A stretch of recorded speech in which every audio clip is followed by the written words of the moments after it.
એક નદી કિનારે એક મોટું જાંબુડાનું ઝાડ હતું. એ ઝાડ પર એક ચંચળ વાંદરો રહેતો. નામ હતું ચિંટુ.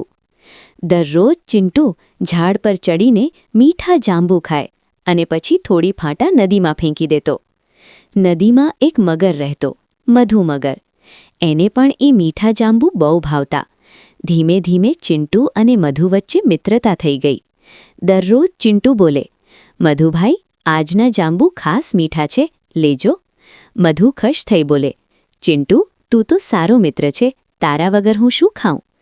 આ રીતે બંને રોજ મળતા, વાતો કરતા અને જાંબુનો સ્વાદ માણતા.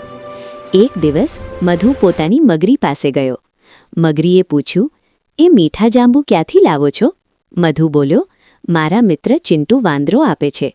મગરી આંખ મીચીને બોલી, હું વિચારું છું, જો એ વાંદરો રોજ આવા મીઠા જાંબુ ખાય છે તો એનું દિલ કેટલું મીઠું હશે.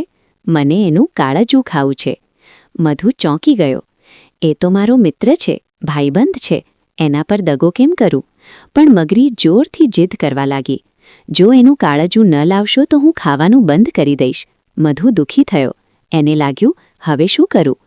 અગલા દિવસે એ ચિંટુને મળવા આવ્યો. ચિંટુભાઈ, મારી મગરી તમને પોતાના ઘેર જમવા બોલાવે છે. ચાલો ને, નદી પાર જઈએ, હું તમને મારી પીઠ પર બેસાડી લઈ જાઉં.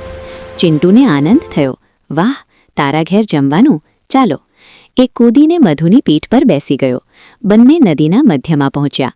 ત્યાં મધુએ ધીમેથી બોલ્યું, ચિંટુભાઈ, મારી મગરી તમારું કાળજું ખાવા ઈચ્છે છે. ચિંટુના હોશ ઉડી ગયા, પણ એ તરત જ બુદ્ધિથી બોલ્યો, મધુભાઈ, એ તો કહેવું હતું ને પહેલાં, મારું કાળજું તો મેં ઝાડ પર મૂક્યું છે. ચાલો, પાછા જઈ લઈ આવું.